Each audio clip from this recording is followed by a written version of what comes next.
Ang una nating pag-uusapan mga boss, no, ito munang pag-compute ng area at volume gamit ang plan sweep muna. Itong naka-open na ito na program ay plan sweep ito. Ang una nating gagawin mga boss, no, gaya na sinabi ko dati bago tayo mag-uumpisa sa pag-estimate ng kahit na anong ini-estimate natin, mapa area yan, volume, segment, linear, kung ano man, count. Kailangan nating gamitin muna itong scale. So, kailangan muna nating i-scale yung plano natin, no? So, click yung scale.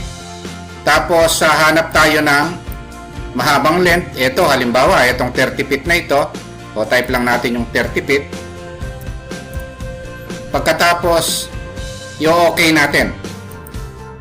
Tapos, click natin yung dulo-dulo ng dimension, no? Para makapag-scale tayo. Pag nakita na natin na tama na itong scale niya, so lumabas naman 30 feet ito, parehas, ibig sabihin na-scale na natin, na? Ayan yung first step pag gagamitin natin yung plan sweep. Ngayon, subukan na nating mag-compute ng area at volume using plan sweep. Para maka-compute tayo ng area, ito yung icon na area mga boss, no? O, click natin yung area. Pagkatapos, maglalagay lang tayo ng name, no? Halimbawa, slab area. Ayan, no? Tapos, ang gagawin natin mga boss, papalitan natin ang kulay ito kung gusto nyong palitan o gusto nyong default na lang. Ayan, no? So, palitan natin. Ngayon ang gagawin natin, i-okay natin. Pag in-okay na natin, no, pwede na tayong pumindot ng mga corner, no? O yung point, no, na gusto nating kunan ng area. O once na pick na natin yung mga points, no, i-right click natin, then stop. Kung meron pa tayong kukomputin mga boss, no, new section naman, no? So click natin ito, yung new section, kung kukomputin pa natin yung kabila. O click lang ng click. So maganda, lapitan natin para accurate yung pag-estimate natin, no?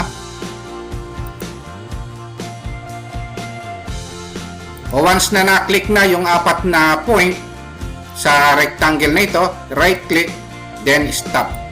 So kung mapansin nyo mga boss, ito na yung area, yung slab area na kinompute natin, 200.9 square feet. Ayan yan, na? Ngayon, kung ko-compute naman tayo ng volume, o tingin tayo ng ibang part ng plano rito, o halimbawa, ko-compute natin yung volume nito. So, kung titingnan natin dito sa mga icon, mga boss, wala tayong makikitang volume na icon, no? So, yung volume na yan, nandito yan sa area, dun sa loob niyan, meron tayong makikita rito, cubic yard. So, since cubic yard ito, volume ito mga boss, no? So, click lang natin itong cubic yard na ito or area cubic yard na ito. Click.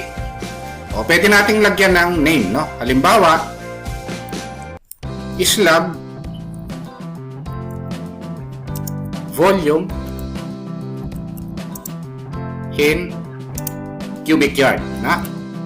Ngayon na ang gagawin natin mga boss, pwede nyo lagyan ng price ito, no? Kung gusto nyo lagyan ng price, yung depth niya nakalagay sa inches. Halimbawa, gusto kong lagay na depth niya, no, yung kapal niya 6 inches. Pagkatapos, once na type na natin yung kapal niya o yung depth niya, pwede nyo palitan din ng kulay. O halimbawa, ito naman. Ngayon, i-okay na natin, no? Yung pag-pick ng area at saka ng volume, halos parehas lang. So, i-click lang natin ito.